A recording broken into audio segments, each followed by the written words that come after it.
Washington together as congressional fellows of the American Political Science Association in the fall of 1969. So we have been in Washington for 38 years, immersed in the political process, and particularly in Congress.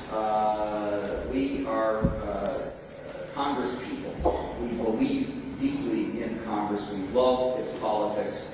And we believe particularly strongly in a legislative branch that is a deliberative body, that provides opportunities in a diverse country that continually faces enormous challenges, as we do now, as we grapple with what role America plays in the world, not just because of the war in Iraq or even the broader issues of terrorism, but in a much larger sense. We are the only superpower, but clearly we live in a world of asymmetry, and figuring out what role we play is not easy, and finding a consensus that doesn't divide sharply along partisan lines, where people oppose what a president wants to do just because of the letter after that president's name, the D or the R, is extraordinarily important for our future and that of our children and grandchildren.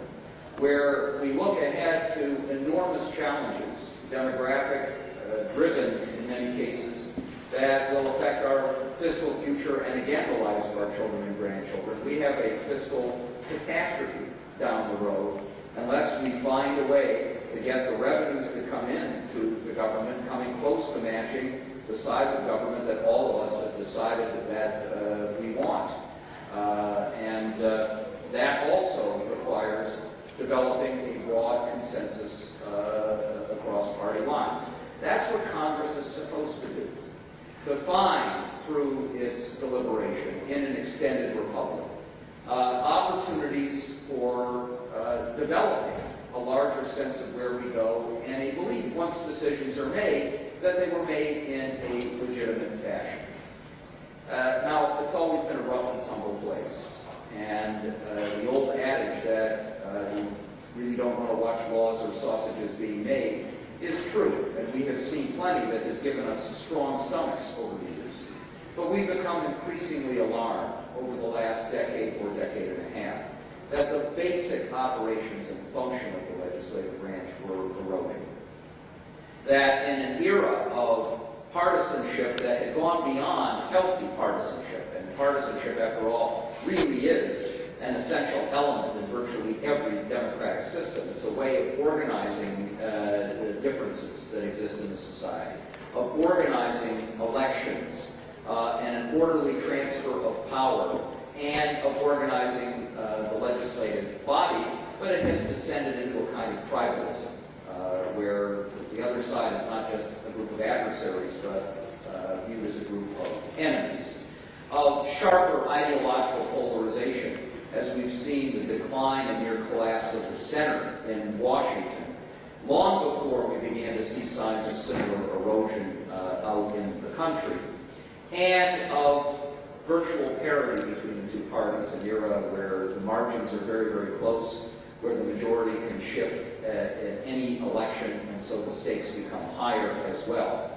And that's resulted in, as we've seen it, a collapse of that deliberative process, of the regular order, norms and rules that govern a body where you can believe that the decisions are made in a legitimate fashion, rather than just through a might makes right kind of approach, and a decline of legislative identity battling against an executive branch that, particularly in this administration, has had the most expansive view of executive power, perhaps in history.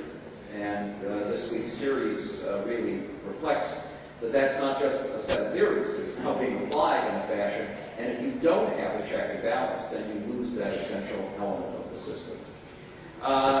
We wrote this book before the 2006 elections, and really suggesting that the legislative branch had eroded enough through process, which affects policy, that at some point there was going to be a serious backlash from the public. And we did see that backlash in the last election.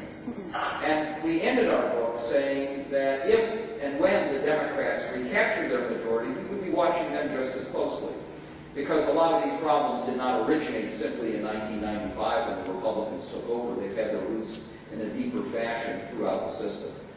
But we have a lot of Democrats, including the incoming Speaker Nancy Pelosi and the incoming Senate Majority Leader Harry Reid, who said and meant that they would behave in a different fashion.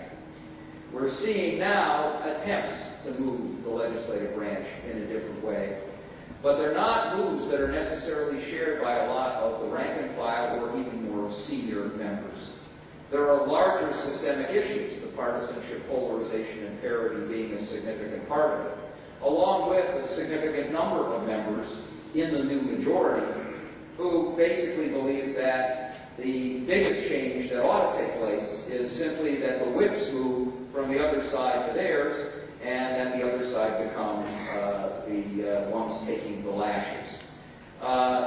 We believe that there's still plenty of people on both sides of the aisle yearning for an open process with open, deliberative elements, with amendments allowed by minority members and rank-and-file majority members, extended debate, oversight, and in a lot of ways ultimately provide solutions, or at least some way of moving forward that will be quality and that Americans in general will accept.